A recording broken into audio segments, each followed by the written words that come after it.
You're listening to the Wolverine and the Warthog, Chronicles of the Wild podcast. Two hunters from opposite ends of the earth, united by instinct, driven by the wild. These are our stories.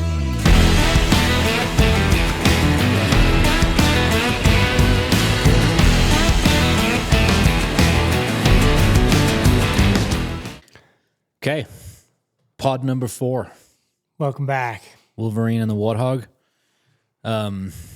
Had some great feedback so far. Thanks, guys. Yeah. This episode, we're sitting in my workshop, my knife shop. Warthog Blades workshop here. And we're going to cover all kinds of random topics today, but it's primarily going to be Colorado's drawer, and we're going to just give you a broad spectrum. Some are going to be just our opinions. Connor's going to dive into some specifics, and I think we can give you guys some stuff to make considerations for how you would put in, why you would put in, why we put in for certain things. We're just going to kind of just explore some topics on that, and hopefully it's helpful for you guys. Yeah, there's a lot of strategies going in. Everything, everybody's freaking out about the changes that are coming in 2028. So we kind of just want to dive into some of that, tell you what you can do in these coming years, what kind of options you have looking forward to 2028 and what that's going to mean. Also wanted to talk about the loss of over-the-counter elk hunting in the Gunnison Basin, which is a big one. That's a big deal.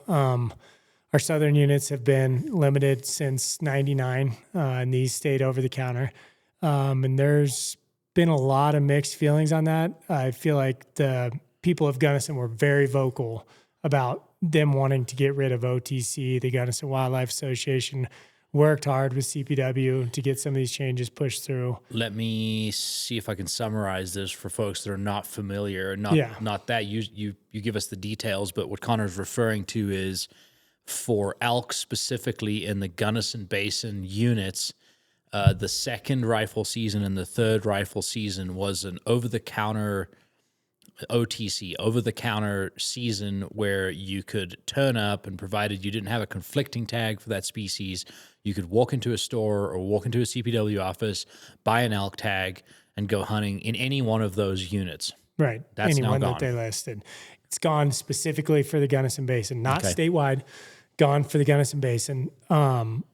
And it needed to happen. I mean, I hear people getting upset about it, and they're like, oh, well, you know what? You can't bank your points anymore and still hunt elk every year. This is the only state that was left that you could go to Walmart and buy a tag for elk. There's no other Western state where that opportunity was available. Well, I've got thoughts on that from some of the biology background, and here's my thought. Take it for what it's worth.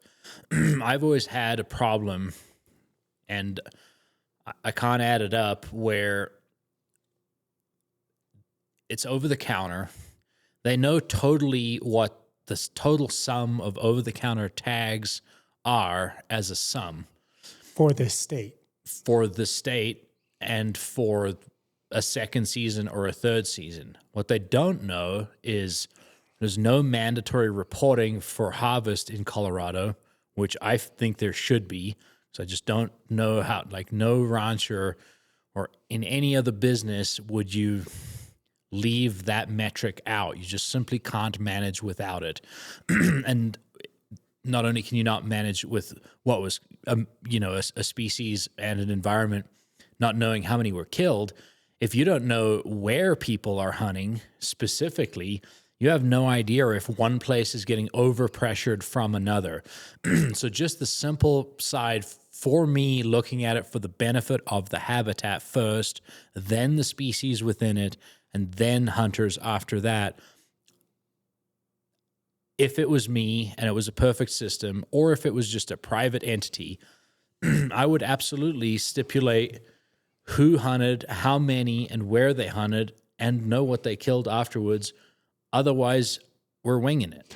So that's effectively what this is doing now. Now we are giving management tools back because, like you said, they had no idea how many tags were being sold here, and every year they have no idea how many people are coming here. 5,000 hunters in one unit and 100 in another, Totally. or there could be thousands of elk getting killed out of one unit, So but now we're averaging that across the whole state. We don't know how to, it's like, is Right. one place getting more pressure than another? So now they're individual hunt codes, which is a big deal, and that's what we want to see. That's where the management starts.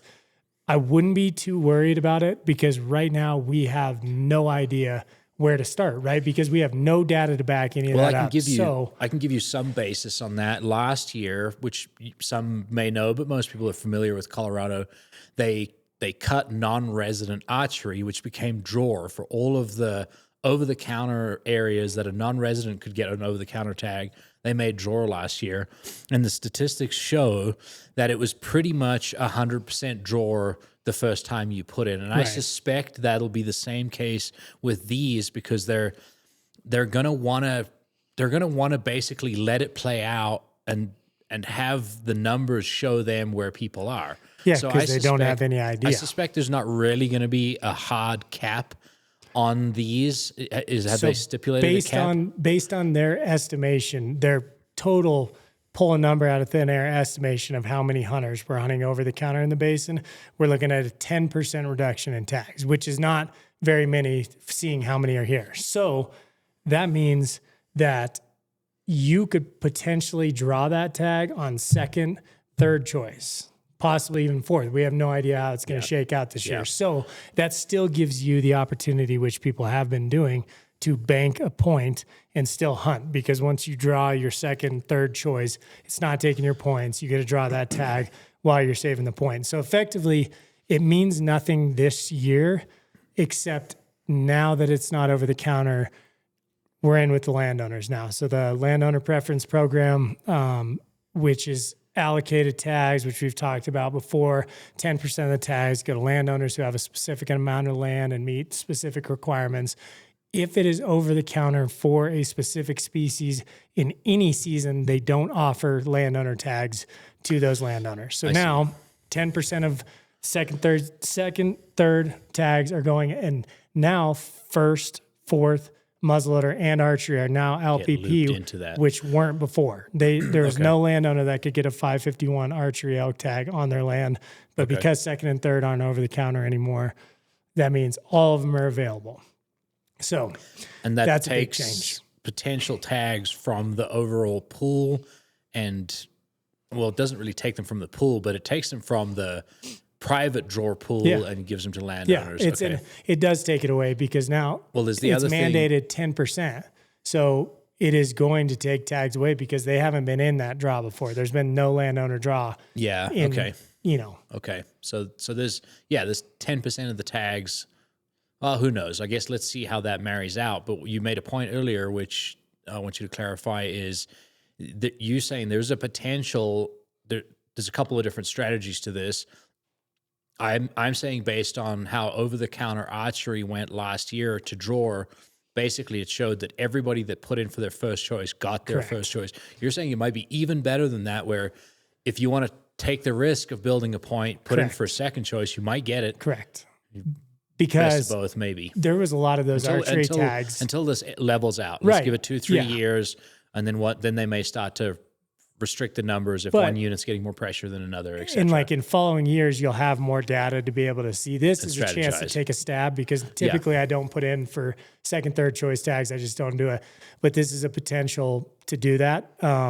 Because in some of those archery tags, when they went away from OTC and went full limited, they allocated so many that the people that drew didn't even fill the amount of tags they wanted to give out, right? So then there's leftover tags at the end of that. So those people were like, okay, I'm putting in for where I used to hunt OTC, first choice, 0 points. They drew it, but they probably could have drawn that on a second or a third choice that and got year, a point. And got a point. Yeah. So that's kind of a strategy going in.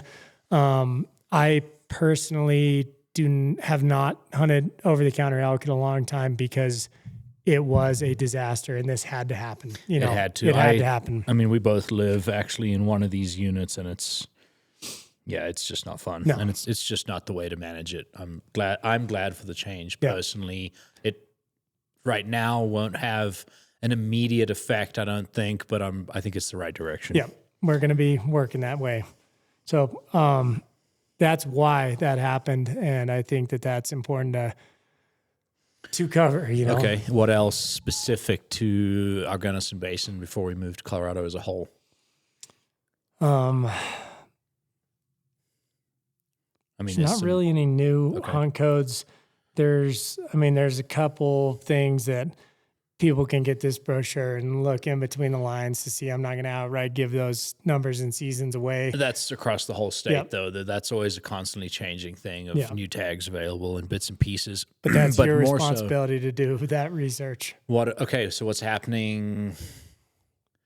What's happening in the next few years, and then obviously there's a big change occurring in 2028. Yeah. So we're currently in the second year of our 5-year season structure. So our 5-year season structure actually rolls over beyond when these changes are going to take place.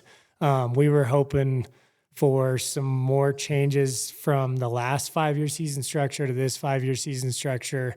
I didn't really like the way the dates were structured. I didn't like the big breaks in between the seasons where we used to not have them. That's neither here nor there. It's that way through the next 3 years. And so that'll roll over beyond that. In 2028, they are changing the system. Everybody's panicking. I don't think it's time to panic. I think this is a good time to utilize strategy and try to come out on top on one end or the other. I don't think this is a time to panic and burn your points, which is what everybody tends to be doing right now. Okay, we'll give us some more context on that. Let's get into some specifics. So, Okay. so what exactly changed that would? I wrote some stuff down here so we can talk about this. Okay, so biggest thing is we went to a 50-50 split on everything but the big three for highest point holders, which in right now where we're sitting at, 100%, unless it's in the hybrid for residents, goes to the highest point holders, right?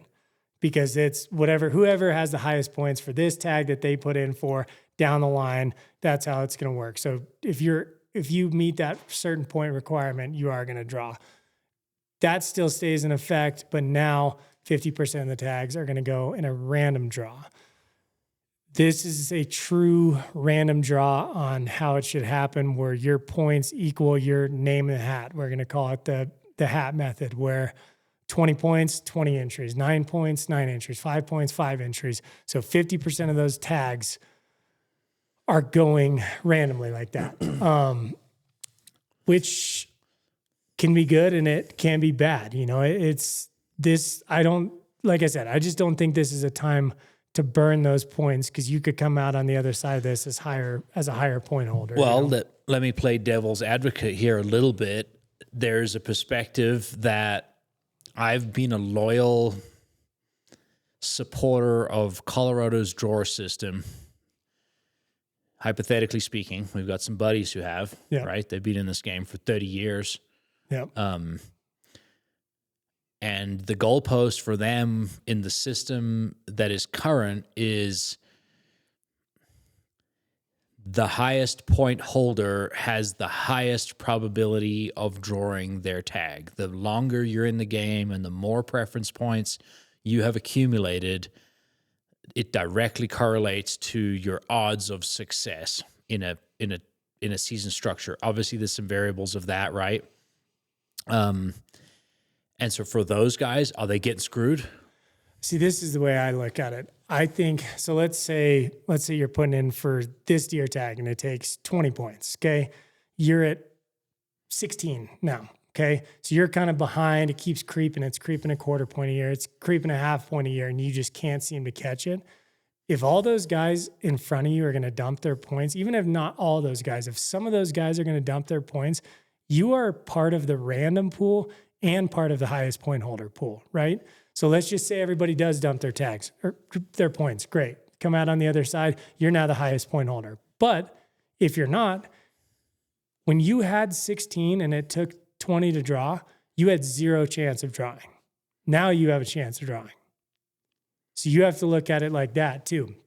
And it's just me being the way I am. I'm like very optimistic in my own draw odds. You know what I mean? So I feel like if I have a chance to draw a tag that's worth more than what I have, I feel like it's a win. You know what I mean? There's going to be people that are pretty adamant that they're getting screwed by this. And then there's some people that have no points that it's a bit of a win, really, because there's really no skin in the game. And now they've got a random chance of drawing something that they would otherwise never have a chance at. And then there's somewhere in the middle where we don't know where it's going to balance out over the next few years while the current structure finishes and this new, what are they calling this, split drawer? Yeah, 50-50 split. 50-50 split drawer where high point holders are still in the same game they were in for the next few years. But now all of a sudden, it's almost like they're playing a bit of both sides of the field. They're getting screwed out of 50% of the tags that would have gone to them before. They're not in their high point pool, but their probability of drawing that tag with more points than everyone else in the random drawer is higher.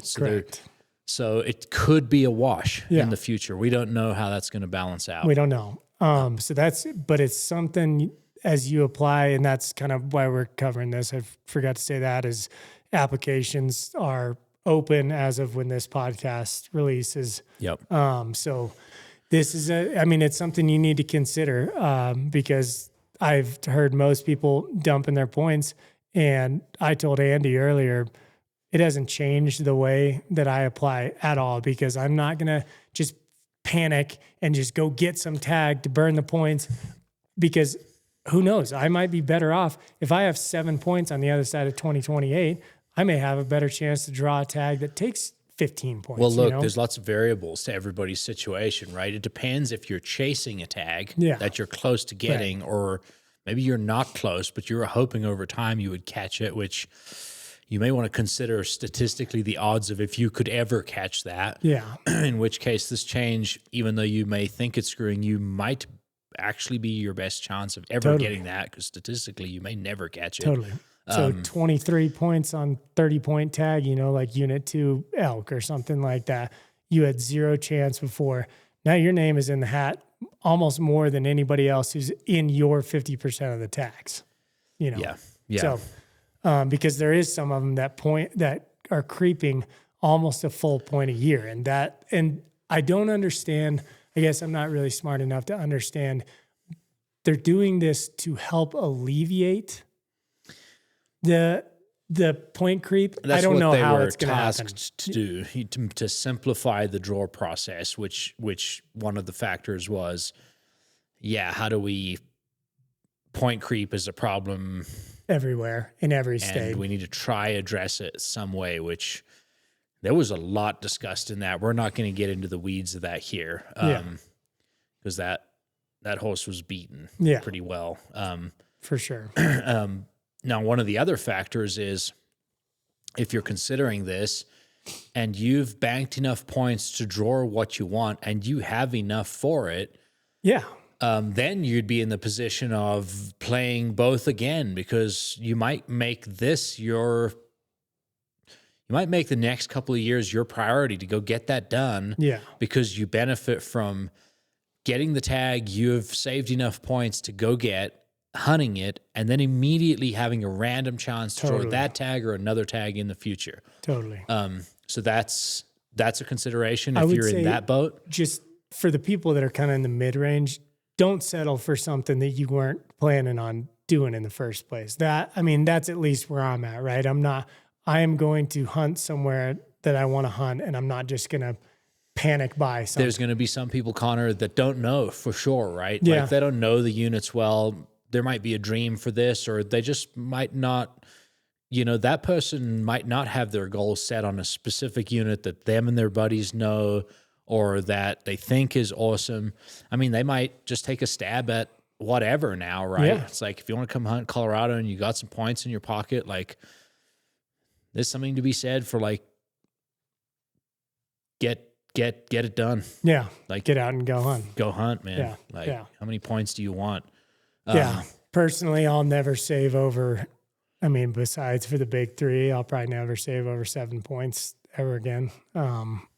regardless of 2028 or not. I just think your odds of being successful are much better the more you hunt, not the quality of the hunt that you get. That's a good point. And that's Yeah. how I've operated with some of that. Not only that, but shifting my goalposts. I mean, there's a consideration to be made if you were a 0-point holder in every Western state right now, and given that the drawer systems require you to buy a hunting license every year, but there's an application fee, there's a preference point fee, right? There's all these fees that are increasing every year for every state. And if you were to do 10 or 12 states, you might be looking at $1,000 a year just to get in the passenger seat for the chance at getting to drive. And if you did that, with the probability of, I'm just throwing this out here, let's say on average now to get a great tag in the West, it's 15 points, right? Yeah. Well, that's $15,000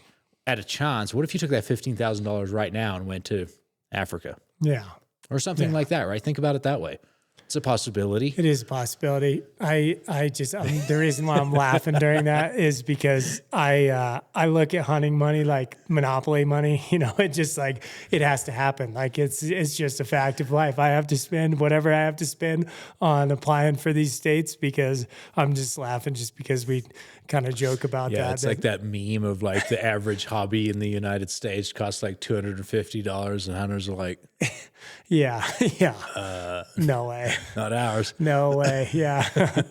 Yeah, not a cheap way to get meat. But yeah, I just think that you need to be cognizant of both sides, because I feel like all of the talk has been around burn them, burn them, burn them. So I just wanted to give another alternative to not be in a panic and to just see how this shakes out, because I think a lot of those high point holders will be gone. Now, for the big three, for sheep, goat, and moose,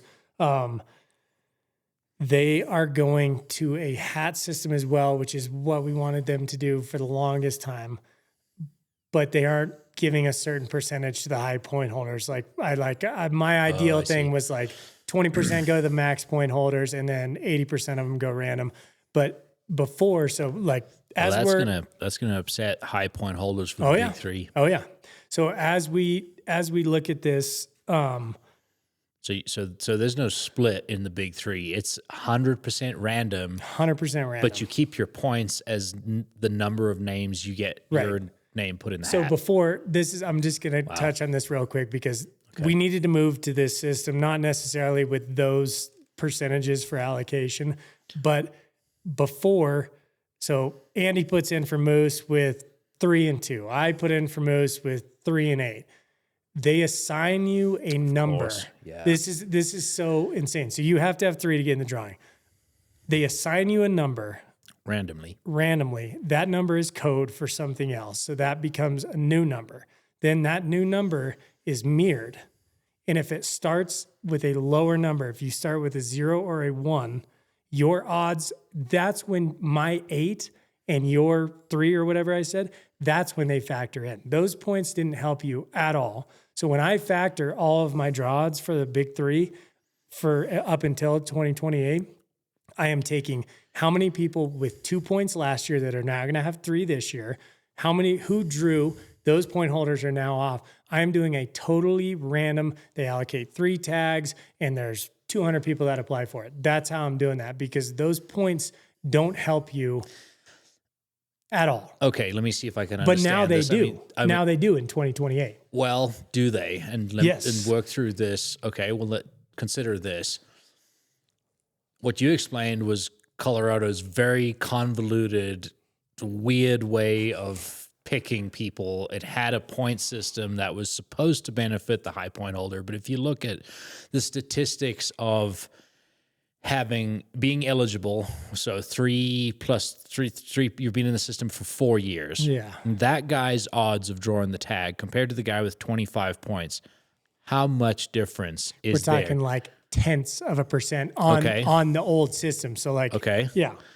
Okay. So it was so bad before, really. Basically what you're telling me is it was screwing the high point holder before, and it was essentially random.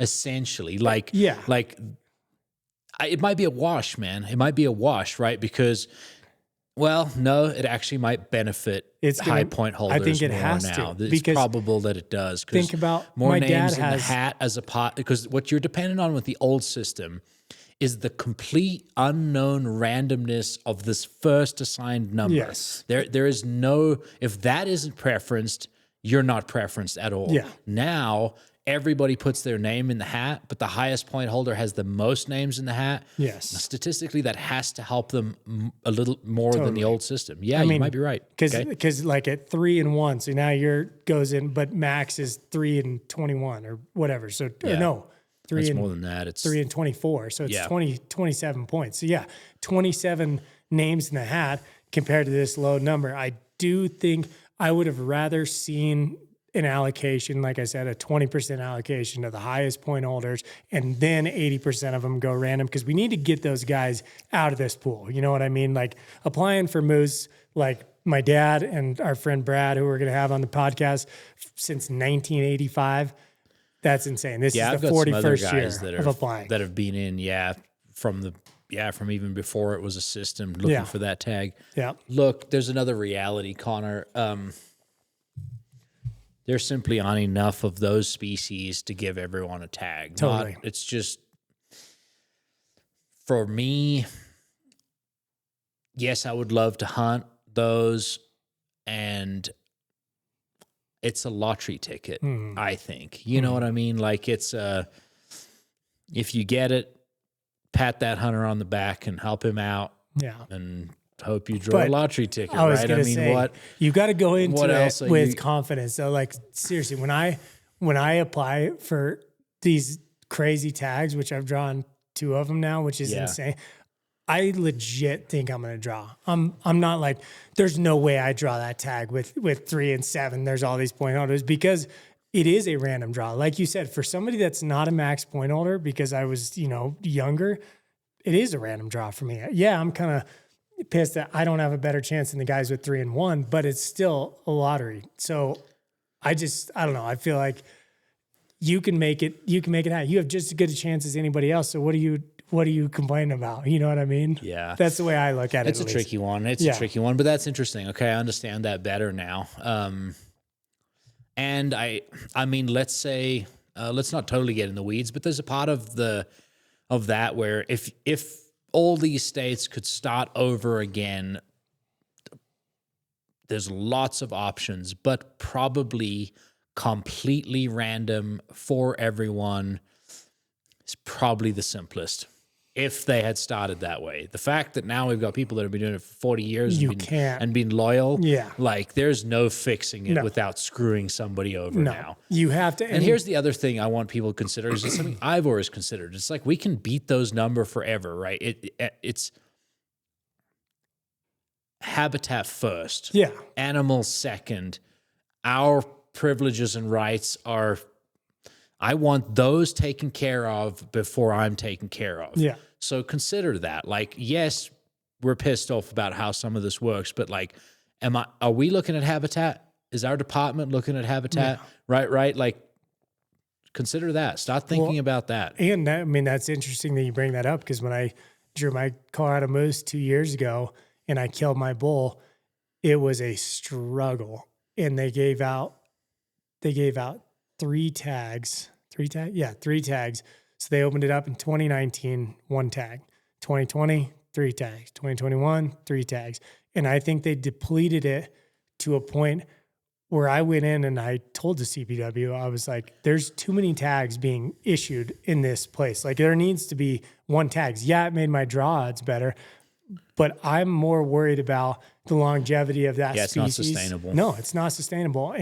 But then that puts the hunter in a weird position, because of course I'm going to kill one, right? Yeah. No matter, you draw that lottery ticket, no matter what's there, you're going to hunt and kill one. Especially now with the X tag that you may remember when this changed, but some of the listeners might know, but there was a time where your sheep, moose, and goat, correct me if I'm wrong, somewhere here, had allotted seasons. You could draw a specific archery, a specific rifle. Okay, it's just moose. So moose, what they did is, I mean, it's basically you're going to kill a moose because you can hunt any weapon through any of those seasons. So prior is like, if you got the archery tag and you archery hunted a moose and you didn't kill one, you're out. Another guy gets the rifle tag. He comes in. Yeah. And, you know what I mean? Now you get, not for all of the tags, but the X tags specifically for that species.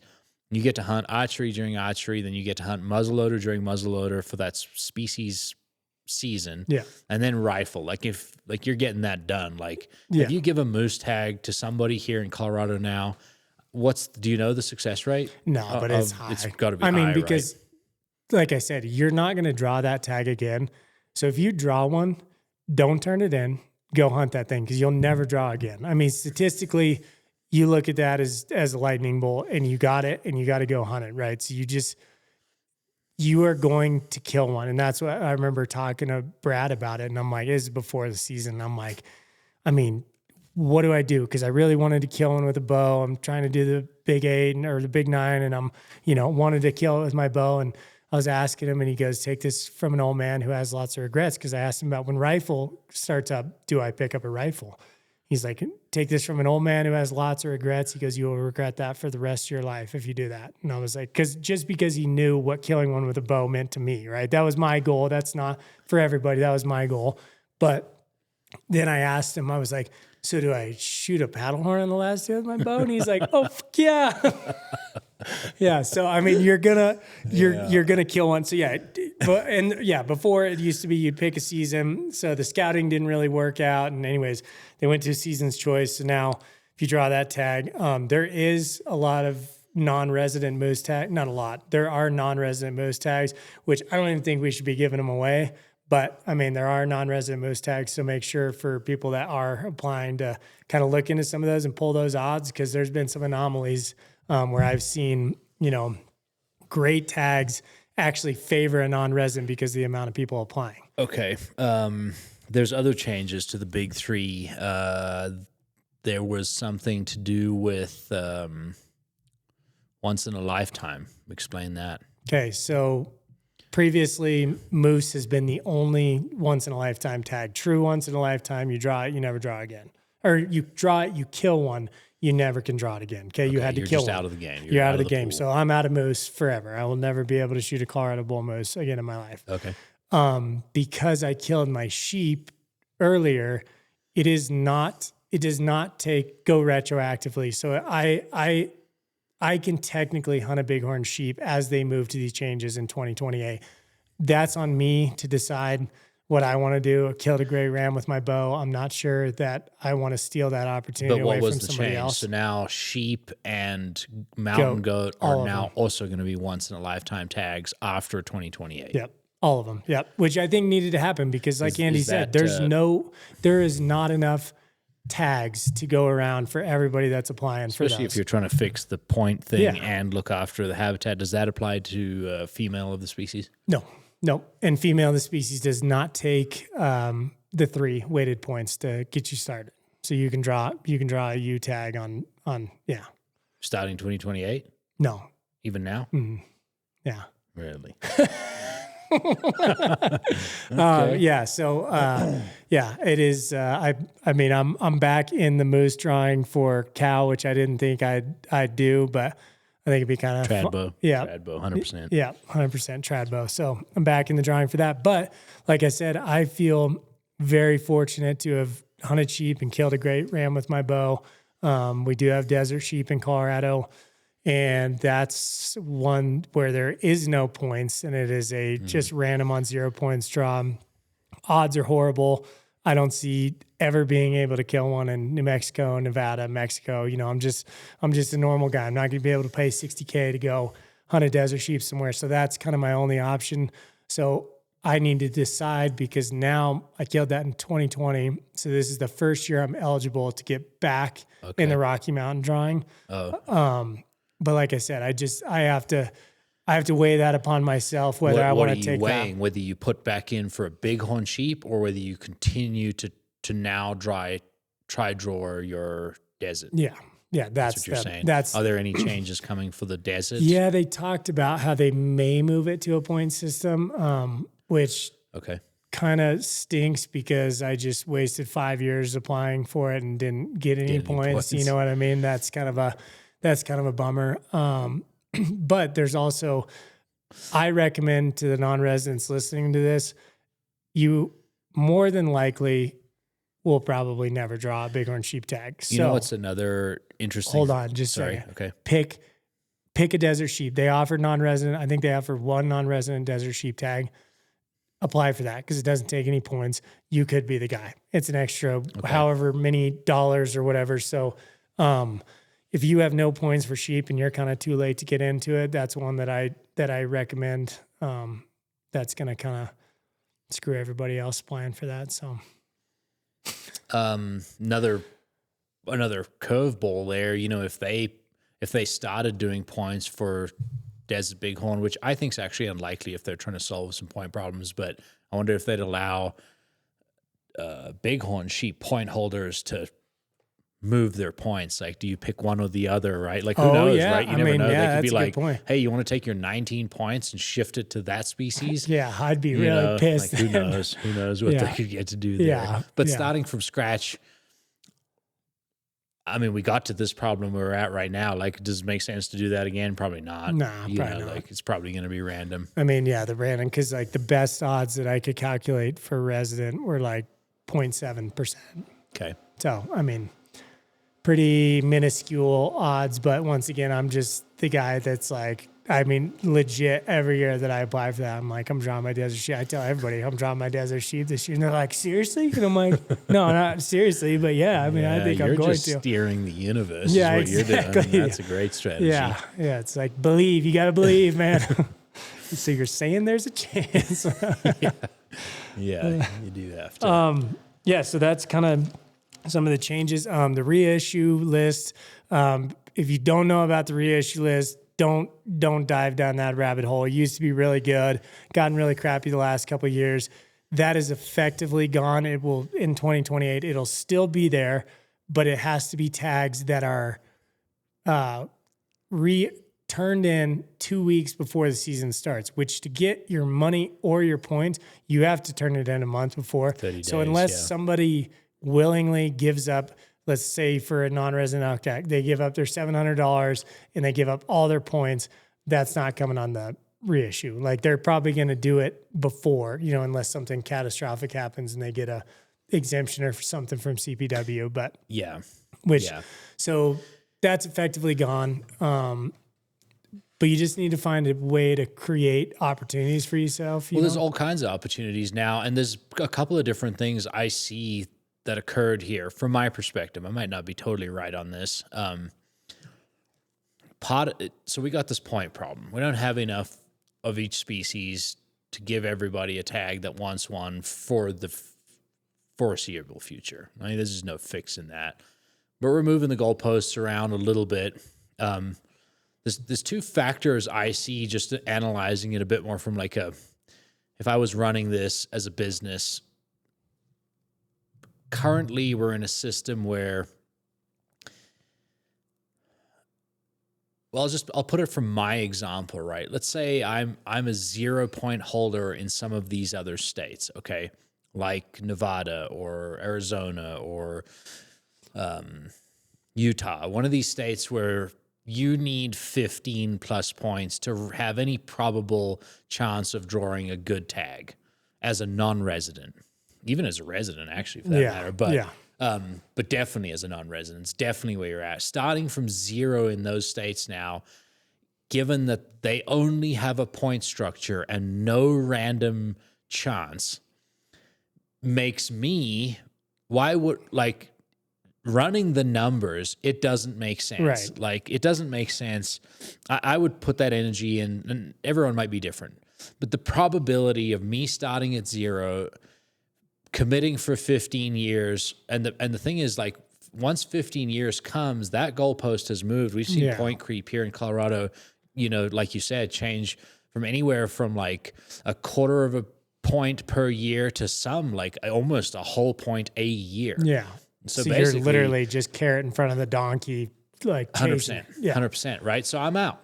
I'm basically going to say like, well, I'm not going to pay that state anything. Why would I buy my hunting license? Why would I apply? And I think Colorado started to see that. And I think one of the other things from having to generate revenue, which Colorado does specifically from its tag system and fishing licenses that some other states are not tied the same way to, is I think someone in the department figured out that there was a probability that also if they didn't address this, people were simply going to just stop putting in. Yeah. Now, by offering a random chance to do it, you're still obligated to put in for the drawer, pay your hunting fee, you know what I mean? Like pay your preference point fee. Follow the Yeah, money. they got to generate some money, right? Yeah. But you got a chance of doing it. If there's no chance, like sure, if you want to think that your odds are good for the next 20 years at the hope of a tag somewhere else, like sure, you can play that game, right? But everybody is going to play the game of,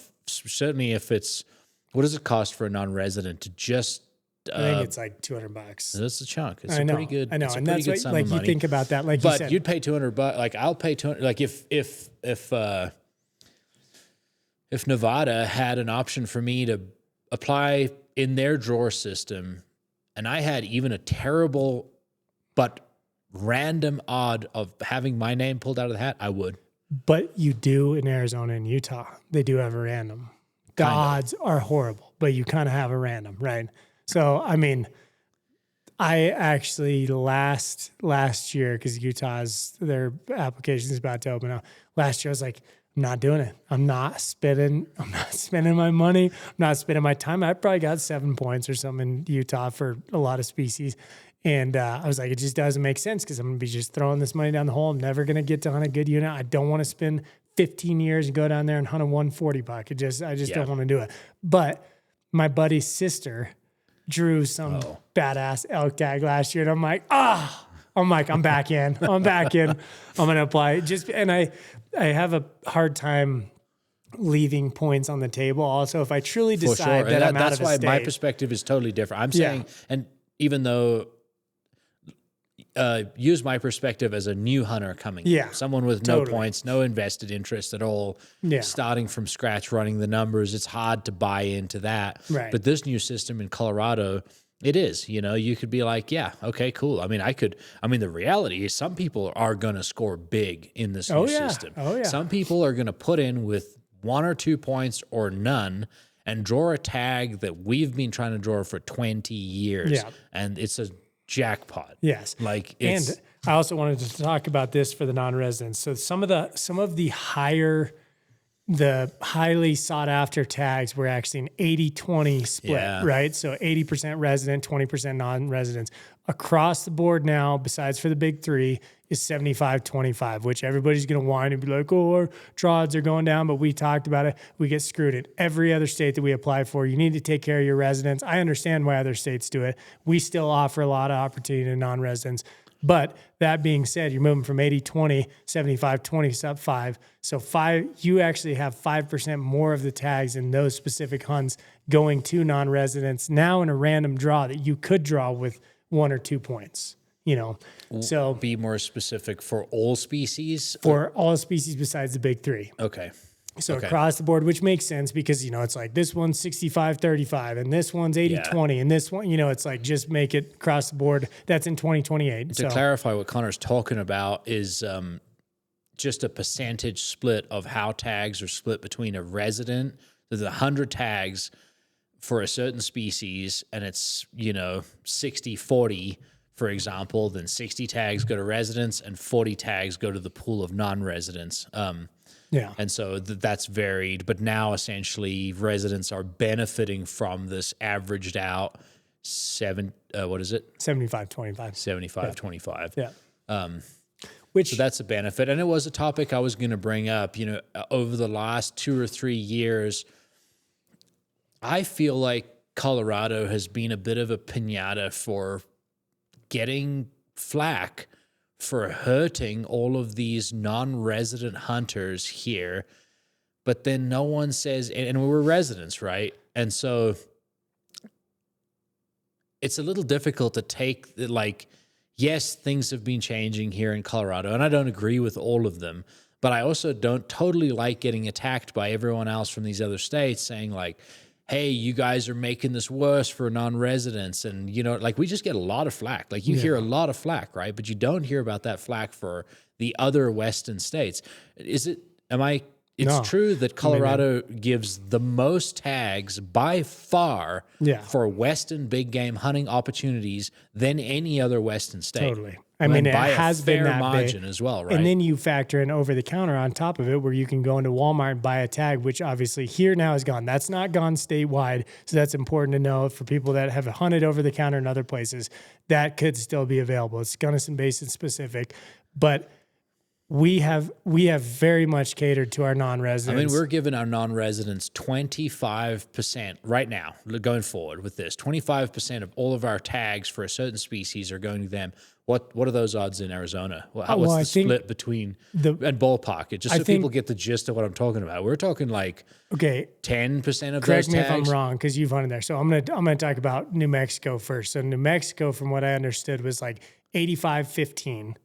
But 10% is that guided pool, right? And so you think about just a random person, you and me, non-resident, going down there, 5% of tags. Basically, yeah. And we and still that's apply for it. essentially the case in most of the others. So I don't know why Colorado is getting this flack when those other states aren't. And also, if you're giving us that flack, are you fighting for the same rights for non-residents to your state? Yeah. Because I don't want to Do hear you want more it of us in your state? Yeah, it's Yeah. like I'm getting attacked because my state's not letting you hunt here, but you're not defending and advocating for my right to hunt in your state. Yeah. Right? It's Because doesn't we're make all sense. greedy. Like, I mean, honestly, I thought the reissue 10 years ago should have been resident only. I thought that should be you. That's a way to take care of the resident. But once again, you follow the money. I'm paying $60 for a deer tag. They're paying $500. Of course, the reissue became a great revenue ticket, like it did. If you look at the business behind some of this stuff, you'll get upset. Yeah. Because you're kind of double dipping. Someone would pay for a tag and then hand it in, and then they'd pay for that same. Someone else would buy that tag at the same time. Now Nevada was started doing the reissue. They split their. Yeah. Well, no, they don't. They buy the whatever split it was already issued. occurs. Yeah, if a resident turns in a tag, only a resident can buy that Yes. tag. And if a non-resident turns that in, Yeah. of course, they only give like 1% of their tags to non-residents. So basically you got zero chance. Whereas our reissue, and I advocated for youth, resident youth, not just us. You know, like, sure, I'd love to benefit from that. And some of us did, obviously. Yeah. But I had my fair share. why not? Yeah. Why not? I mean, that was a great way to like promote youth hunting in our state. We've got all these extra tags. Now our secondary drawer does do that, thankfully. Yes, with the youth. New Mexico is good about their youth allocation for tags. But our secondary drawer in Colorado, I guess let's touch on that really quick, because some people don't know that. But you our got secondary drawer, which is essentially we got this whole drawer process, everything gets kind of divvied out, and then there's tags left over for certain stuff. Then there's a secondary drawer that occurs to distribute those tags. That is 100% youth preference. Yeah. If there's 10 tags and 1,000 adults put in and 10 youth put in, all 10 youth get the tags, 100%. So if you got a kid over 12, make sure to pay attention to that. If you have kids like me that are 6 years old, you can't do it. I've got buddies locally that had no idea that it was occurring. I was like, why aren't you getting your kids these tags? And they just thought it was part of the other drawer. I was like, no. If you look at the odds and find something that has 4 or 5, like your kid's getting a great tag, a really great tag. That's where you got to read the fine print. Wherever you're applying, whatever states you're applying, you really got to figure out kind of these nuances of how it works, because that's when we're talking about seeking out opportunity. That's what I'm talking about. Like, obviously that's for kids, but there are opportunities. You just kind of got to look between the lines. One thing I wanted to touch on the reissue real quick. As we move forward in 2028, you can either opt in or opt out of getting that tag if the person in front of you turns it in. Now your points get taken. So before reissue, you got it free. I mean, you had to pay your fees, but your points weren't taken. And now Now they're taking your points. Essentially, what's probably going to happen is there's going to be a checkbox when you put in for your choices, and it's going to essentially ask if someone above you draws your first choice tag and then forfeits it, and you're the next in line, do you want us to automatically issue it to you and take your points and give you the tag, or do you not want to do that? And yeah, people will have that choice. Yeah. And that could be interesting. That's likely going to change again after 2028, but who knows? We're speculating. Yeah. Yeah. Okay.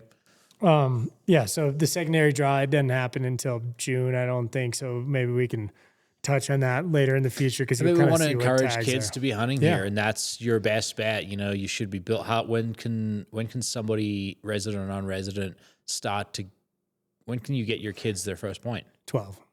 Okay, 12. Yeah. And 12 is also the age you're eligible for the secondary draw that you have as a youth, and it's 12 to 16 years old. 12 to 17. I think it's until you're 18. I think you can draw youth tags. Yeah. Yeah. Parents with your kids getting into that, look closely at the secondary draw. Get your kids some good tags. Yeah, totally. Okay. Let's see what else we have to touch on. I'm just gonna ask you some questions now. I just want to hear what you have to say, and we can kind of bounce back and forth on this. So let's say that you are a non-resident, you draw a deer tag this year. Doesn't matter the season, doesn't matter the location. What do you think your odds, not knowing where you're going, are of killing a 190 to 200 inch mule deer in Western Colorado?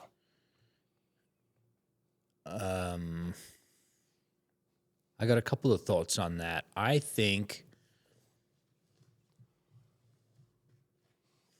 you're very, very, very low. However, I'll caveat that with, I bet you could take a dot, close your eyes, throw that at a map of Colorado, and there's a probability that there's one giant close to that dot in no matter any unit here in the West. Totally. So back to, there is a chance. Yeah, exactly. But it's extremely low. Yeah, exactly. So, but I mean, the best option is to just go hunt. You know what I mean? Like you got to take that risk and go hunt. We've done it in other states where we don't know. And it's a lot different, you know, living here and being able to scout and picking the seasons and knowing all this stuff. My odds of killing a big buck are much better than people that are coming from Here's the beauty of hunting, Connor. It doesn't matter what we hunt and where we hunt in the world, right? The dream is to kill something special. Yeah. And that's never going to go away. Yeah. Even if there was a state where there was no bucks over 150 inches, all of us would hunt with the dream of killing one bigger than that. No matter, like, even if you could give us 0 odds. Yeah. We're not going to give up on that hope. Yeah. That's the beauty of hunting. Exactly. It is like wondering what's around the next corner, over the next rise. Over the next ridge, 100%. Yeah. Kind of like visualizing that and like bringing it to fruition. You know, it's like, yeah, there's still a chance. You just got to get out there and try your best. I want people to just be realistic on their expectations of coming to Colorado. That it's, like you said, very, very, very slim. Is there a chance? Yes. But it's very, very slim. So you kind of need to curb your expectations. Yeah, for sure. I mean, and I'm upset about this, even as somebody kind of new here, having known what it was like and then having seen how it's been managed. I'm not very happy with the situation. Mule deer have been declining across the West for a period of time. The Gunnison Basin historically has been one of the sweet spots for giant bucks for several factors, but it's suffering really bad now, and it's suffering worse than the natural decline that has occurred in other states. Like, I think I don't want to we've heard it. We've heard it. We've given too many tags. We've overhunted it. We've got better at hunting. There's just lots of factors. I think it could be managed better. I'm not happy about,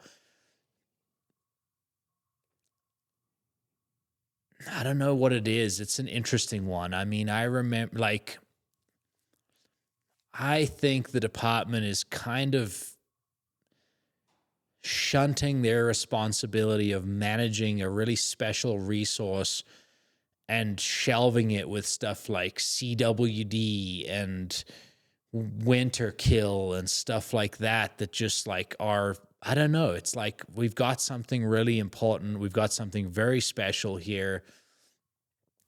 And we're I just don't to losing it. Think it's declined heavily. Oh yeah. And I've discussed take me as an outsider, right? I didn't even know how good it was until I got here. And then even then I didn't know like how good it was back then. Yeah. But I do now. And I have seen a dramatic decline. Yeah. I remember even attending the early meetings and just doing the math from the perspective of cattle ranching, you know, grazing capacity, how many of each species there are, et cetera, just the basic stuff. And considering how many tags were getting given, and we're talking like you got an archery season, then you got a muzzleloader season, you got a second and a third and a fourth rifle season. And these were accumulating into the ballpark of like 500 tags buck mule deer tags for units. And based on some of the very loose population estimates, very loose. I was just like, that is not sustainable. We're forcing the decline of mule deer. I've not been happy about that. Mike DePlan he lives in Colorado and he's a writer for Western Hunting Magazine. And he's got a really cool article, and I'll find a way to put that on the Instagram. And it's called Loving Them to Death. And it's about the decline of the mule deer across the West. I mean, in every Western state. And it's one of those species that people just love, you know what I mean? And we have kind of loved them to death. And so I think that's a really, really cool read that I can kind of throw on there. I don't think I've seen that, but I know a lot of Mike's stuff, and he's savvy on all of that. Yeah. What's your take on that? I mean, your old man's passionate about muleys. Some of your older friends are, I mean, they were in the heyday of it. You've personally handled some of the biggest mule deer to ever come out of the West in the last couple hundred years. Like, where you at? I mean, it's just, there's more than likely a reason that I started hunting whitetail a little more heavily the last 3 years, as much as it breaks my heart to say that. It's like, I can't come from a place where, like you said, I'm seeing these big bucks, I'm handling these big bucks, I'm hunting these big bucks. You're not going to be able to get a guy like me to go out and shoot a 160. I can't do it. If I grew up in a place where it was just like a 120 was a great buck, then sure. Or a 140 was a great buck, then sure. But I am spoiled in that regard where, I want to give myself a chance, but I don't know. I don't see it coming back to a place, not with the current management structure, which is just hurting it more than necessary. You just don't kill more of something to help it. It's so acute, the amount of scenarios that actually makes sense. Yeah, I would have a hard time living with that if I was in the department and I had to know I was an active participant in that decline. Yeah. But I also, it brings up some of the other interesting stuff where, like, and I brought it up to you. I thought it was my perspective at the time, but you've shot some really big mule deer, shot some really nice ones, all of them with the bow, actually, pretty much. You've killed a couple with the gun, but the important ones were your bow ones. And I remember pointing out to you one time where I was like, you've killed more big mule deer in the last 4 or 5 years than anyone else. And eras switch, right? Like, what is an 180-inch buck now, which goes all the way back to your question of, like, what is a realistic expectation for someone to come here? Like, and you threw out the 200-inch number, right? 200 inches 15, 20 years ago is not the same number. Think of it like currency. That it's a total moving goalpost, right? So I said to Connor, like, you're killing 200-inch class deer. And Connor's like, well, they don't measure 200 inches. And I was like, yeah, but the amount of 200-inch deer and 180-inch deer we knew about back in the 2000s, right, is not even close to the ones now.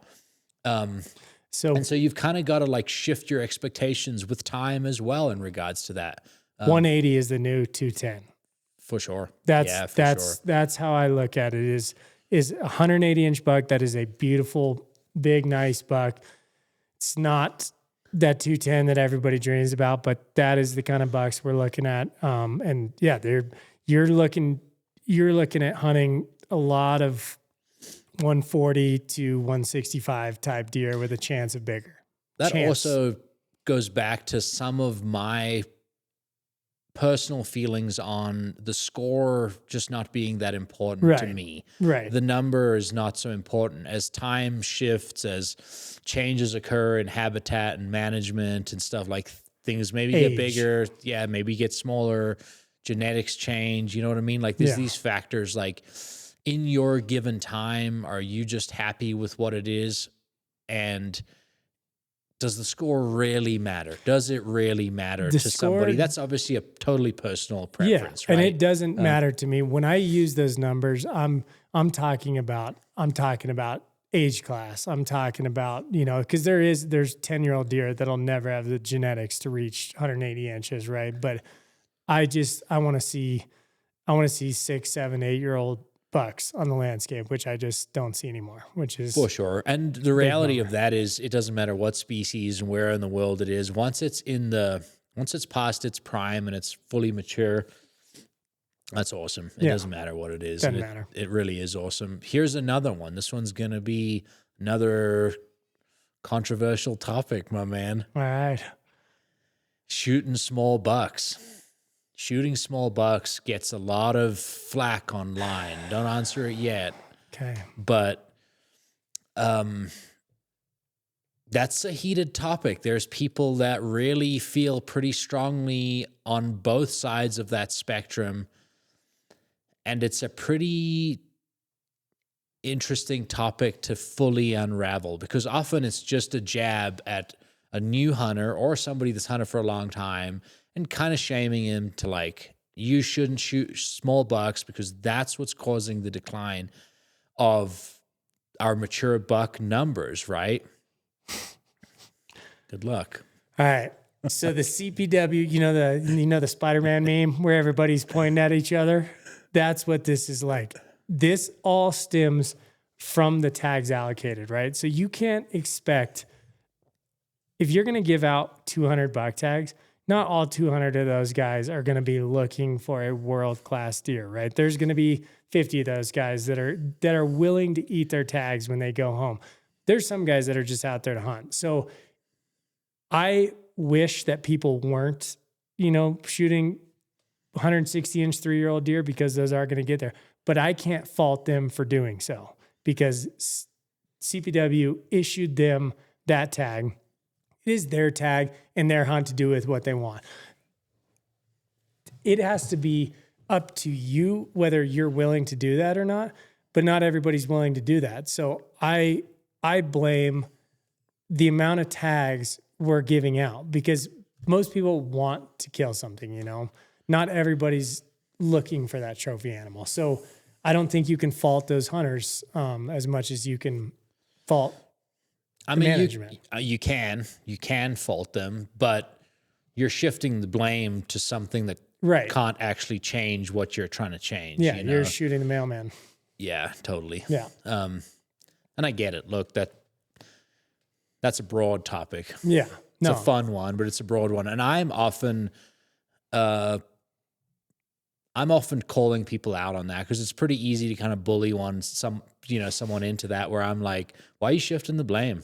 Yeah. Like you're not some big guy that, is poking someone else in the chest. Like why don't you go poke the real bear? Yeah. Like why are you avoiding the real issue? We all actually want the same thing. And of course and then in the bigger picture, it's simply That's something for a private ranch where you manage everything Right. on it with the fence around it. It just can't occur on public land across the board, and because it's such a broad, it's like saying everyone's tied to the same ethics. It's just impossible. No. It's just completely impossible. Totally. And that's what, like I said, if it were my choice, I would have everybody kind of manage those just like you do on a private ranch where you're like, don't shoot the 3-year-olds, right? We're trying to get to so it would be up to us as hunters to do that if everybody was willing to do that, but everybody's not willing to do that.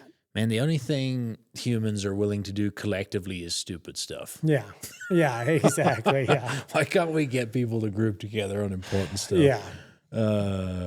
I'm kidding. Like, kind of. No, I don't, I don't see that changing either. I mean, it doesn't. I mean, that's the reality of the points. I mean, the tag allocation. If they're issuing 500 buck tags per unit across the West, it's going to decline no matter who shoots what. No, it just doesn't. There's no ways you can take that many animals off that landscape and not have that decline occur, with that coinciding with habitat loss, pressure from other species, all of these different factors. Right. I feel bad for the damn mule deer, man. Yeah, I like mule deer. I know it's kind of a sad topic for you a little bit, but I think what's funny is so the late seasons, they suck. And I wish they would have moved back where they didn't have those big splits, but kind of as we go through, so let's start in archery season. Those deer are most vulnerable in archery season, in my opinion. The big deer, the mature deer, they are the most vulnerable during archery season. But you're hunting with a lesser weapon. You do have the full month to do it, right? So we're taking a lot of our top end out early, okay? Then we roll through muzzleloader. They're getting a little tougher to hunt. We roll into second season. They are tough to hunt, but there are 250 buck hunters out there, right? So after the pressure is immense. So we wipe out of those 250 buck tags, we wipe out 150 of them that are 3-year-old, 4-year-old bucks, right? That don't have a chance to get to maturity. You can't fault them for that. You're being generous, man. Yeah, I know. Probably more than that. 2-year-old deer. Then whatever is left of our top end that was smart enough to survive through second season, it's like a 9-day break, right? To third season. Or is it between 7-day break? 7-day break between second and third season. So now we're looking at 75 buck tags. So there's still a lot of buck tags. Those are guys that spend 15 to 20 years to apply. They want to kill a big buck. Some of them meet tags, some of them don't. But that upper end gets killed then. I would actually prefer to have a third season tag over a fourth season tag because of that. Because by the time you get there, fourth season, where we're at, those bucks are locked on does and they get hammered. That's a good point. And it comes back a little bit just because now that I've kind of processed it, it's kind of a funny one. And it is this like what you don't know when you poke someone else in the chest about shooting little deer, right? How many guys, Connor, out of 75 guys that have, let's just say, no, let's cut that. Let's call that everybody. 75 guys, and let's assume that tag took what's one of the better Basin tags for third season? We're talking like let's say average of 10 points. Okay. Let's say it's 10 points, right? They've saved up for that long to kill a big deer, right? But now we're getting to the last couple of days of season, right? What happens? Start shooting bucks. Yeah, the goalpost moves a little bit, right? Yeah. As the needle gets closer to empty, and that occurs, right? And we've seen that happen with guys that are adamant that they're trad bow hunters, right? And then they get their sheep tag or something like that. Or it doesn't happen. Pull out the smoke wagon, right? Yeah. So that's kind of what I'm getting at. It's like, that's where you can fault the hunter, though. This is if your expectations are 180-inch buck and you spent 10 to 12 years to draw the tag. In my opinion, you don't get to start dropping your standards to 160 by the end of that thing. So that's how I look at Agreed. it. Agreed. A second I do season agree with is you an there. opportunity tag, and so I can't necessarily fault those people. But I have guided hunters where they're grown men who are trying to break their standards at the end of it. And I hated to be, I didn't really hate to be that guy, but since I'm kind of in control, I'm like, no, we're not shooting that buck. Like that just doesn't get to happen on the last day. we're going to let that buck survive until the next year. I know you want to bring something home, but if you want to see this resource continue on, so I can do that one-on-one with somebody, right? But I can't have a meeting with all 75 guys and be like, okay, don't drop. But I'd say out of those 75 buck tags, I bet 15 of them eat their tags if they don't find something that they want. It's very few, actually. Yeah. It's actually very few. Yeah. And it's you know what I mean? So that goalpost moves from all spectrums because, yeah, freebie second season tag for somebody that only had a couple of points. They just don't have the same skin in the game and things. Yeah, it's a moving goalpost, right? Yeah. So it's kind of a tricky one to and I've eaten get to with that. I've eaten tons of tags that I didn't want and to that eat. changes, right? I mean, it changed. Like we've chatted about it, hunting with the trad bow, hunting with the compound bow, hunting with the rifle, hunting with the. They're just. Let's not get hung up on that, guys. Yeah. Like, let's go out there and let's have fun. Let's just be good people. Like, those other nuances are just not as important as the big picture. And I think for some new hunters and some hunters that are kind of getting into this and seeing where things are now with social media and some of these celebrities and stuff like that, where we're just everything we show is just the gold bar at the very top. It's probably there's a lot more to it. That's just more important. How you do it, who you do it with. There's just so many things. Don't get too hung up on that. Yeah, Don't let that put you off.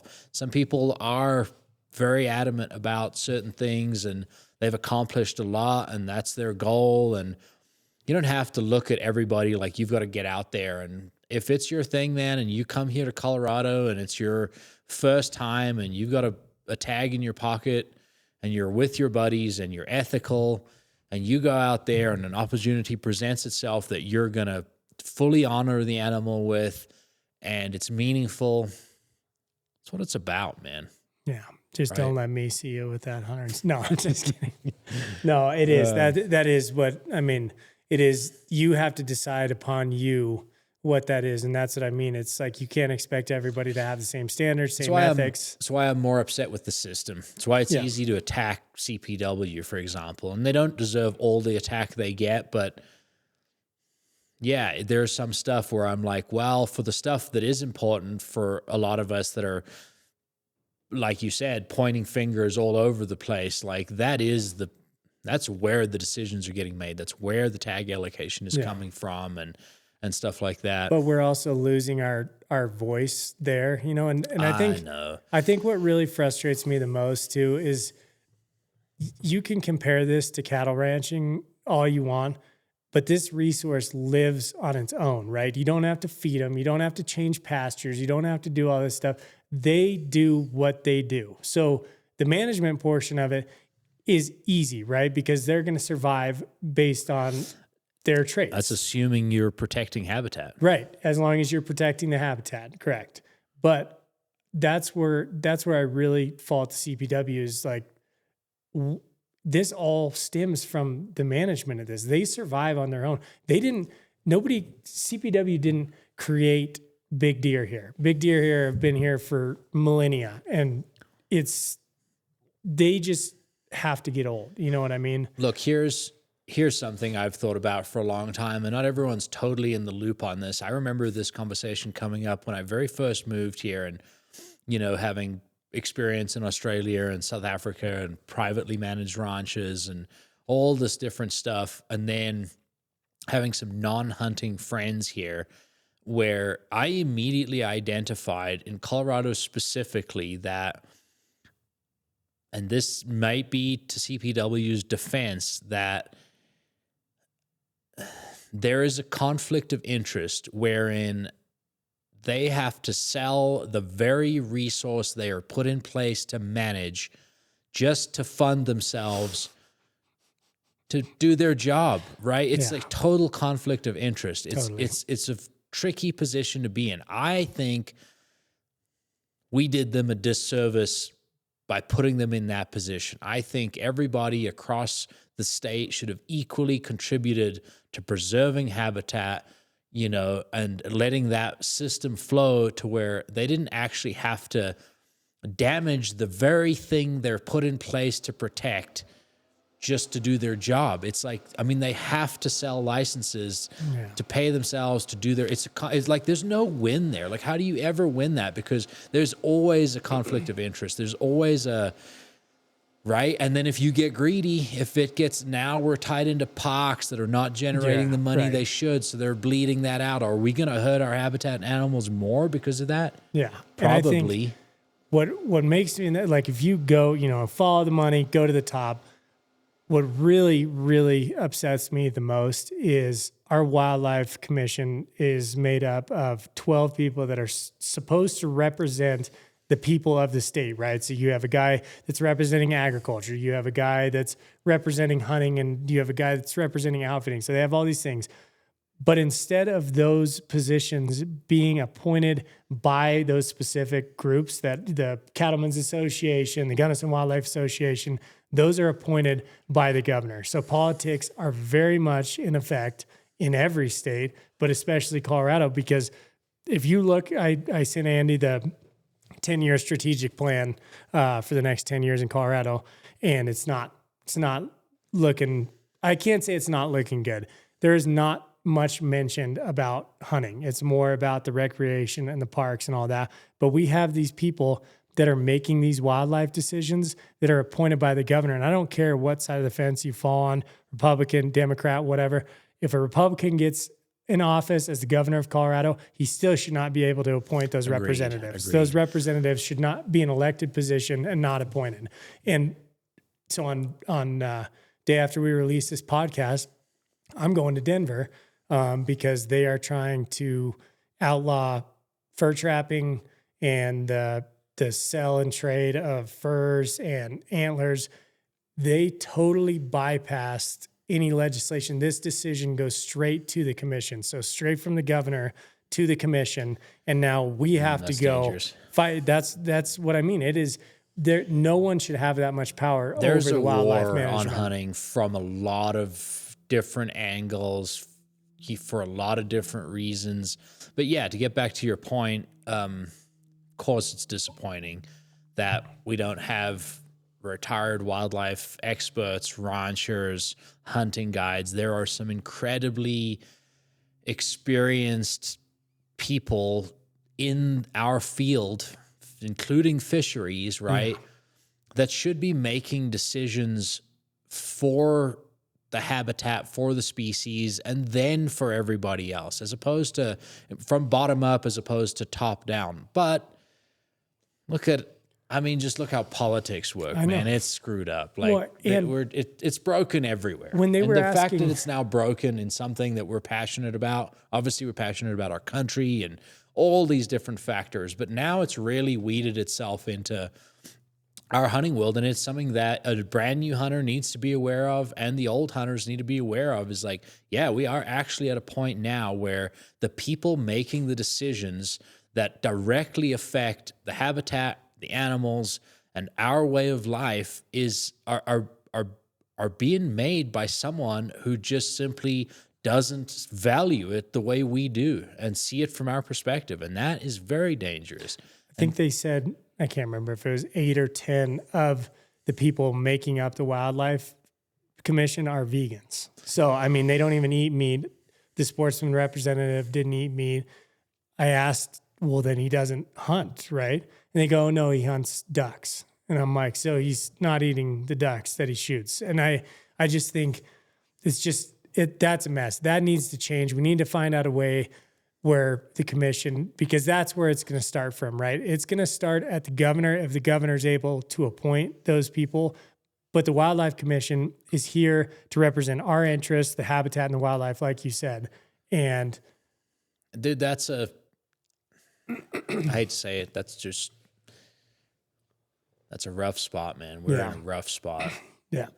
So, and one thing that made me mad on the surveys, as they were asking people how they felt about getting rid of over the counter, they're like, do you want to see over the counter getting rid of in these units? Yes. Well, I want to list the pros and cons for you. The pros of this are less hunter crowding, blah, blah, blah. The cons of this are we're going to lose $1 million in revenue. And I'm like, I don't give a shit how much revenue you lose, because I understand they have to fund to pay for themselves, but that's not the concern here. The wildlife is the concern. So you have a responsibility to manage those elk. So why are you telling me how much money it's going to lose your organization to protect the wildlife that you swore to protect in the first place? The other thing is people are not well educated. I mean, when I talk back on that scenario that I said where, you know, some of these non-hunters, and I discussed with them, like, you know, they thought everybody contributed to the management of habitat in Colorado, and it's primarily generated from hunting and fishing licenses. Like primarily, I'm talking like way into the 90%. They had no idea, and they were completely willing. They didn't know. It's like cycling doesn't pay for that. Rock climbing doesn't pay for that. Kayaking doesn't pay for that. Rock crawling, you know, it's like hunting and fishing licenses cover such a broad spectrum, and we're happy to, right? Yeah. But we would like the support of the general populace in that. They're just not well educated on that. There are so many people who would contribute to that, and level out that playing field, including, you know, the department. You know, paying some of those operating costs. And as far in regards to the survey stuff, those have always upset me. Yeah. And CPW have done sportsmen a disservice with those. I pulled that up right at the beginning. These vague surveys that they put out there, right, were so vague that it doesn't matter how you answer that survey, you can skew the result to be whatever you want. So it's almost like a facade. It was basically like, we're going to pretend we're giving the public a say in this, even though we can interpret the results to fit whatever agenda we have. And I've never been happy with that. I'm not happy about that. Not everyone's, you know, like, can think it through far enough where you're like, there isn't enough context to what this is asking me, that the answers are so ambiguous that any conclusion can be drawn from whichever box I tick. Yeah. Well, what the hell is that? Yeah, totally. No, and I want to make a point to, it is not like when you look at these local offices, right? You look at the biologists and the game wardens in each specific regional office or everything across the state. These guys and girls, they really care about wildlife. They care about wildlife. We got some really good people. As much as we do, they care about them. But they're stuck these in the orders bureaucracy. they come from the top down, and that's unfortunate for them. Because I remember when the whole wolf thing, when it first started, and you know, we're kind of in the works of this. I remember asking some of them, like, what do you think about that?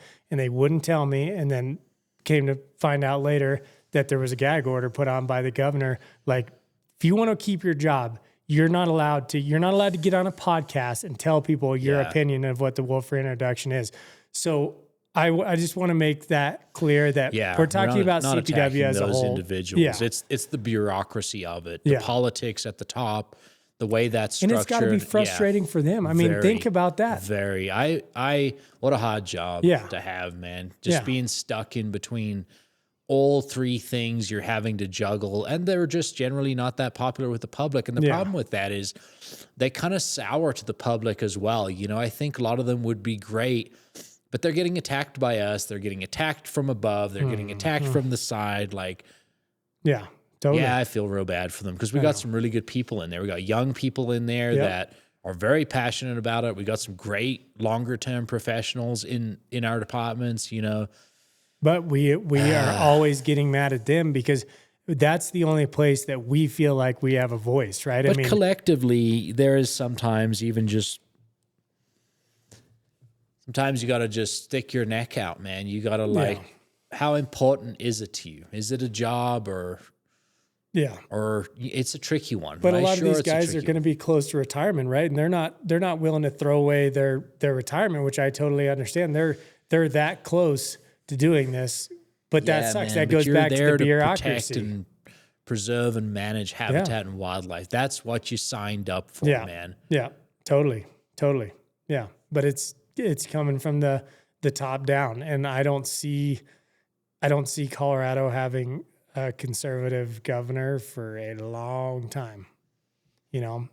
But it just takes somebody who's willing to listen. And right now we're kind of in like the lame. Polis has 8 months left or something like that. I don't know. Yeah. Anyways, he he can kind of do whatever he wants right now. So that's dangerous. That's Yeah, why I for feel sure. like You can kind of Hail Mary a few Right. things through the gate before. right. Yeah. And of course, we've got no accountability in that system. Well, let's change the subject. Like, we can fix that a little bit with just encouraging the younger hunters and the community as a whole. And like, sure, I mean, that's a rabbit hole, and it's Yeah. worth people being aware of that, because some people maybe are not. But And we you have should to be. we have to we have to fight for our wildlife. You know, that's an important Yeah. thing too. But you have to be careful the way you do it, because I've seen it both sides. I've seen people just go straight attack our, local CPW officers. It's like, yeah, but that's not the problem. We have to have a voice. We can't just sit idly by while we watch our wildlife get destroyed, but we have to find ways to do it like the antis and the pro wolf people do it, where it's There's a lot good smarter way. organizations. Like, there's some that has been collectively happening, Yeah. with some of these wildlife organizations that are banding together, advocating for different sportsmen, and so there's lots of positive stuff. I got to there. give credit to Dan Gates too, because nobody wants to be doing this, to be honest. Like, nobody wants to kind of spearhead this thing, and Dan really has, with the Coloradans for Responsible Wildlife Management. He's at the Capitol, with Yeah. people, and he is making a difference, and that's who we're going with on that Wednesday to the DoubleTree, and I can't remember where, but for this fur trapping, it's like a constant fight. I mean, he's just like, because he's the only one that's willing to kind of step up and spearhead that, because it is such a stressful thing, but you have to figure out avenues to do it where you're not just yelling at the delivery man. You got to get to the source. You know what I mean? Okay, so we touched on a lot there and got down a rabbit hole. Let's try kind of cap things a little bit with your seasoned guys know what we're talking about. So Connor, somebody new non-resident, not local, Colorado resident hunter. What do you think? What should they be doing? What should they be doing and just get them out in the field? Like, what are their options? Like, what would you do if you were starting right now? You had no points. What are you doing? No points. And I have no Yeah, experience. you want to hunt, man. You want to hunt in Colorado. Okay, You want to but hunt and fish Colorado. What are you going to do? no experience elsewhere though. Like, No, didn't you could grow have up. some. Yeah, Okay. you could be a whitetail hunter. You Yeah. could be a totally new. You could be a totally new hunter. You know what I mean? Take the whole spectrum. Okay. Just it's your first time in Colorado. How do we get some people enjoying it? I would try to build between 1 and 2 points. I understand that everybody wants to go hunt. I think the quality of a 2-point hunt is far superior to a 0-point hunt. Okay. So I would start looking for that. Personally, I would hunt archery, not because I'm a bow hunting snob, but because it's the best time of the year by far. You get a full month to hunt. You can draw An these awesome time. premium units on, a third of whatever points it's going to take for a good rifle tag, right? So I would probably start putting in for points, and my focus would be elk for sure. Even Okay. as much as I love mule deer and everything, I feel like there's a lot to kind of learn there, and there's a lot to There's learn a lot with of elk opportunity hunting. there. Yeah. Probably more so for elk Yes. than all the other species. Yeah. Just more obtainable. With, So I would kind of look into, can you shoot a bow? I mean, these bows are so incredible now. It's like you can pick one up, and with some practice, you can start getting really dialed in, and I think you can be successful. So if I didn't have any points, that's where I'd be looking. I'd be looking for a 2-point elk tag that I could kind of chase while I'm building points elsewhere, getting some experience, trying to find some of these little second choice. So there you go. There's my application with 0 points. I'm putting in first choice, 61 elk to get a point. Second choice, I'm putting in for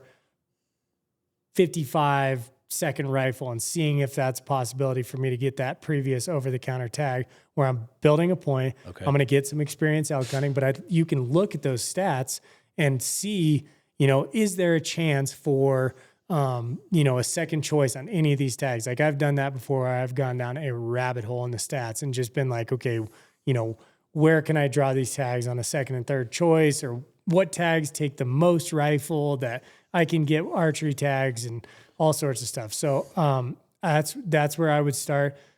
I I think you could be soured pretty quick on a overcrowded hunter archery hunt on 0 points with no experience. I think that could be a really but it's also a building experience, right? So For you sure. could And do you that. need to get the work done. Like, you're not going to come here Yeah.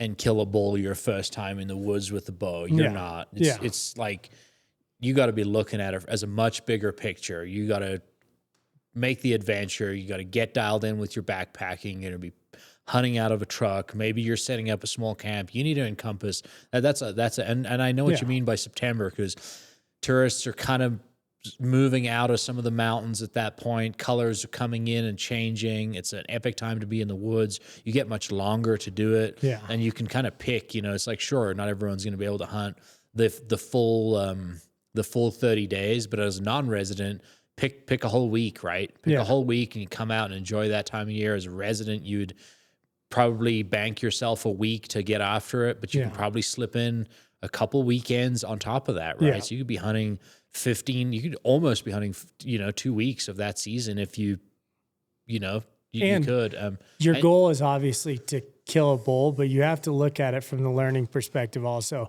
If you have those 30 days to hunt and you can hunt either 10 sex days. for elk for the most part. Or is it always either sex for archery? Yes. Yep. Yeah. So, some guys, hey, I kill a cow. Yeah. I killed a couple cows when I got here to start with. Like, I like to learn by doing, man. Yeah. Like, I'm getting stuff under my belt. Yeah.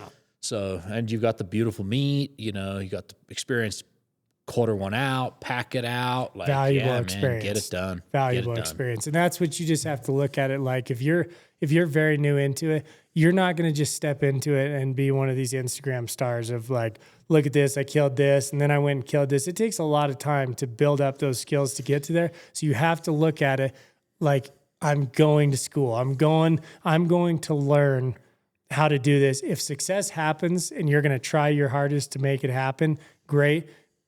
But more important is the experiences and the learning that you get. And I know from what you that, mean. If you're going to hunt once every like 2 or 3 years, you're going to get some points and go to a better spot, is what Connor's saying. Like, find and by better spot, it's like not the spot specifically. It's that the 2 points limits the amount of other people and pressure that's in that area kind of naturally. Yes. And the fact that you're not that experienced anyway, it really doesn't matter. Like, you got to go in there and just start it out. If you're dead keen, then you got to do that. That's probably still the strategy. However, you're going to try with another of your drawers to hunt. Like, you're going to put in you need to draw something. So then you need to lower your standards immediately. If you're like, this is me, I'm keen, I'm in, that can be the rifle hunters for second and third, because those are going to be available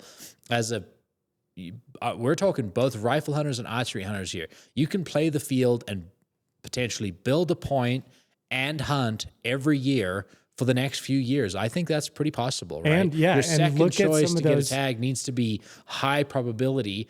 But if you're starting out and dead keen on this, here's the beauty is, and the risk is that you can't hunt every year. It's going to take you a couple of years to build a couple points. Then a bit of life happens. And you got 3 points, you got 4 points. And then all of a sudden, you get a good tag and you walk into the woods and you got no idea what you're doing, right? That's a tricky thing. Yes, totally. And the guy that hunted 3 of the 5 years, right? When he gets that tag, he's infinitely better off. Yeah. He's already corrected all kinds of mistakes, So yeah. And I mean, And you the got to beauty of look where at we some are- of those previously OTC archery hunts. So last year was the first year that those went all draw, right, for non-residents. So look at the stats on those, because there is the potential to gain a point for a better archery tag, and then on a second choice, draw a previously over-the-counter archery. If you're dead set on hunting archery and that's the experience you want, look at some of those, because you can get as deep into those stats as you want to, and I am very familiar with those stats and how to read them. So things aren't looking awful for new hunters. There's lots of opportunities. The system is going to change, but there's opportunity now that you can take advantage of. And then there's kind of a new string of opportunities, particularly for the newer hunters in 2028, where, all of a sudden this 2 point tag that Connor's talking about, you pursue for the next 1 or 2 years by 2029. 2 points could get you anything. Yeah. So you just Fun. gotta, It's a little, that's kind of exciting for some absolutely. guys, right? Saying there's a chance. It's exciting for me. And I just feel like I'm going to draw every time, you know? So there is opportunity. We just have to make sure to be vocal with how we want this managed, you know, but do it smart, like I said. Just you have to get out there. You have to just try and do what you can with what we've got, you know. Yeah. Yeah.